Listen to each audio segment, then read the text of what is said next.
శుభాకాంక్షలు. శివరాత్రి అంటే ఒక పండగ మాత్రమే కాదు, ఒక అనుభూతి. ఇవాళ మనం గుర్తు చేసుకోబోయేది ఒక దేవుడిని మాత్రమే కాదు, మనలో ఉన్న ధైర్యాన్ని, శాంతిని, తపస్సును, మౌనాన్ని. ఈ రాత్రి శివుడి రాత్రి. ఈ రాత్రి మనసు నిద్రపోకుండా ఉండే రాత్రి. ఈ రాత్రి జాగరణ అనే మాటకు అసలు అర్థం తెలిసే రాత్రి. మహాశివరాత్రి. సాధారణంగా మన పండుగలన్నీ పగలు వెలుగులో జరుగుతాయి, కానీ శివరాత్రి మాత్రం రాత్రిలో జరుగుతుంది. ఇదెందుకు? ఎందుకంటే శివుడు అంటే వెలుగు మాత్రమే కాదు, చీకటిని కూడా జయించే శక్తి. శివుడు అంటే ఉత్సవం మాత్రమే కాదు, తపస్సు కూడా. శివుడు అంటే కేవలం దేవాలయంలో ఉండే దేవుడు కాదు, మన ఊపిరిలో, మన మౌనంలో, మన అంతరంగంలో ఉండే తత్వం. అందుకే శివరాత్రి అనేది ఒక సెలబ్రేషన్ కంటే ఒక సాధన, ఒక ధ్యానం, ఒక జాగరణ. శివరాత్రి విశిష్టత ఏమిటని ప్రశ్నించుకుంటే, మహాశివరాత్రి రోజున దేశం మొత్తం ఒకే భావంలోకి వస్తుంది.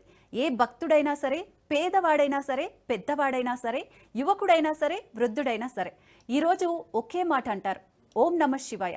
శివుడి ముందు మనం అడిగేది ఎక్కువగా సంపద కాదు, శివుడి ముందు మనం కోరేది ఎక్కువగా అధికారం కాదు, శివుడి ముందు మనం కోరేది ఎక్కువగా ఒకే ఒక్కటి: మనసుకు శాంతి.